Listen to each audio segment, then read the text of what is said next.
বাংলাদেশে কৃষিকাজই প্রধান। সেই কৃষিকাজের প্রধান ফসল হয়ে উঠেছে গ্রাম বাংলার এখন ধানের আবাদ। সেই ধানের আবাদের উপর নির্ভর করে একটা কৃষকের সারা বছরের খোরাক। এই যে আজকে আমরা যে কৃষকের মাথায় হাত দেখছি, এটা কিন্তু অত্যন্ত ভয়ানক একটা ব্যাপার হতে চলেছে।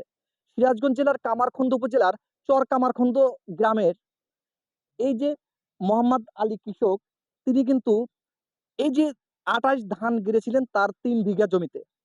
কিন্তু দুঃখের বিষয়, এই ধানে অজানা একটা রোগ সংক্রামিত হয়ে তার ৩ বিঘা জমি সহ আশেপাশের প্রায় ১০-১৫ বিঘা জমিতে যে ধান গাড়া হয়েছিল সেটা কিন্তু একদম ধ্বংস হয়ে গেছে।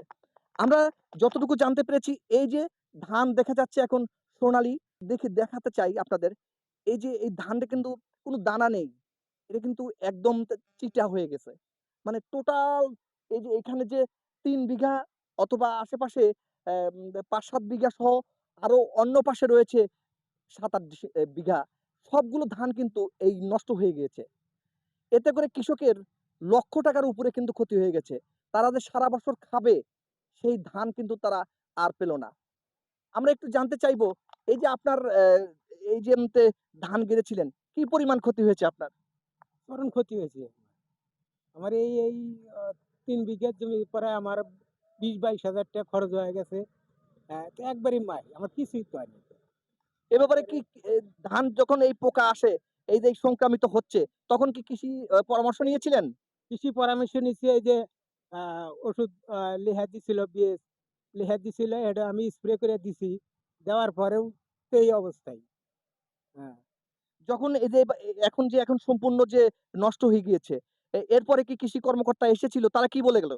তারা আসিল, এসে দেখা গেল আপনারা এই যে এই ২৮ ধান গাড়েনকে ২৮ বুড়ো হয়ে গেছে।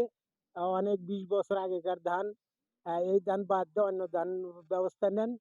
আহ, এই আর সাধন করা নাগবো, সাধন করে আপনারা বীজ সাধন করে ফালান নাগবো। তা আমি তো ওই সাধন করি নাই, এই অবস্থায় ফালাইছি। এখন তো চরণ একটা মার খেয়ে গেলাম। হ্যাঁ। এই বীজ কোথা থেকে কিনেছিলেন? এটা কিনছি হলে যে জামতলে যে আবুল বিশা মার্কেটে, বীজ ভান্ডারের যে মাইটেল বাড়ির কাছে। হ্যাঁ, ওখানে যে করছে ওখান থেকে আনছি। ৩ প্যাকেট আনছিলাম। ১ প্যাকেটে ২৮, ২ প্যাকেটে ২৯। তো ২৯ টা ঠিক আছে, কোনো ধরে নাই, কিন্তু এই ২৮ টো এই যে একবারে পুরাটাই মার খেয়ে গেছে।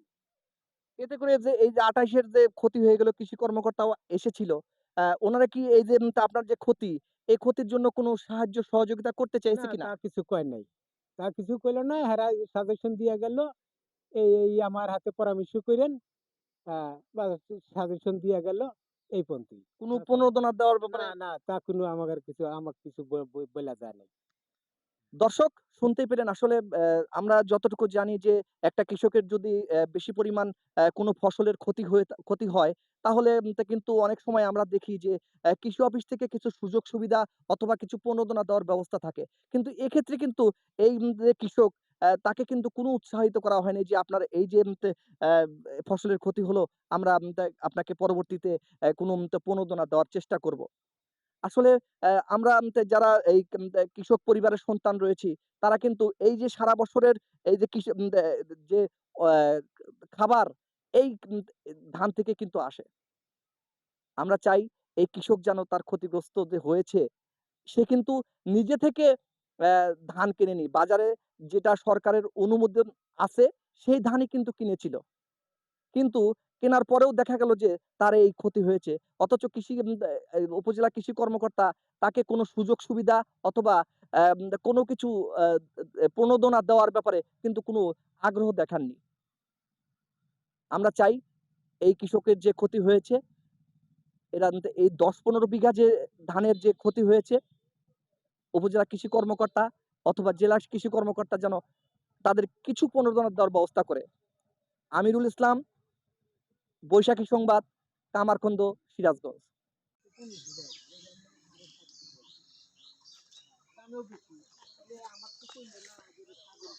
কৃষক বাঁচলে বাঁচবে দেশ, তবেই হবে সোনার বাংলাদেশ।